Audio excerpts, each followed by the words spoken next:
El foro de Doha ha arrancado en la capital catarí. El tema de este año, justicia en acción, de las promesas al progreso.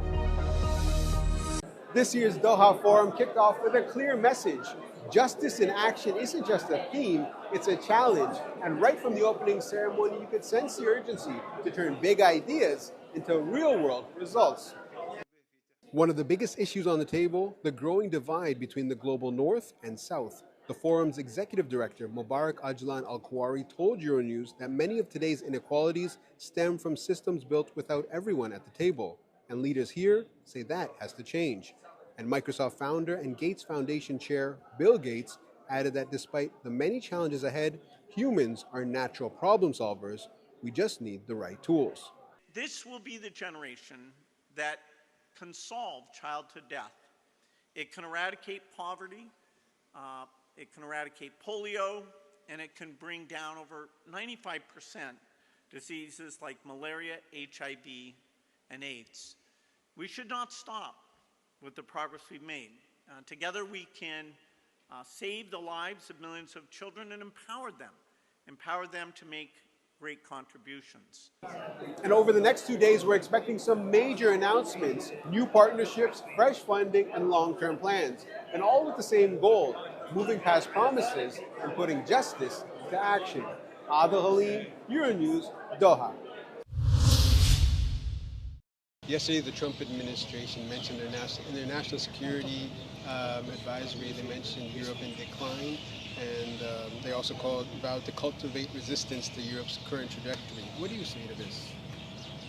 Well, let's focus on the things that we can do together. I mean, what we can take from that security strategy is that we are still, allies with America. We don't always see eye to eye on everything, but it's our internal matters we can handle ourselves. Let's focus on the global challenges that we actually have, which are, economic cursive practices from China that we are both, faced with, which is the threat that comes from malign actors like Russia, like China, like Iran. So we definitely need to focus on what we can do together, and domestic issues. Let them be our domestic issues.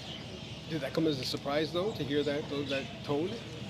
Well, we have heard that before, so this is clear, and this is the way the current administration sees the things evolving. I think it's important that we stay on the course, and we have our own strategies in place, and we need to follow them. And if you could just speak on the Qatar-EU launch negotiations, the strategic partnership, tell us more about this and the objectives. We see Qatar's growing role in the Middle East as well. I mean, all the international mediation that they're doing when it comes to Sudan, but also Gaza, also Ukrainian children, for example, or the Great Lakes.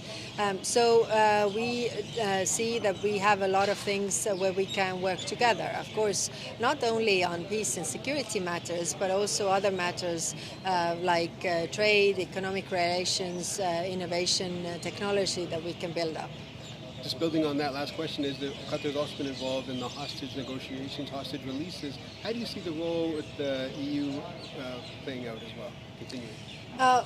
As I've said, I've really commend Qatar's role in this. It is clear in this world where we have more wars than ever before, like 60 wars and conflicts going around in the world. We need all the mediation we can get, and definitely we have different strengths when it comes to Qatar or when it comes to European Union, and we can work together.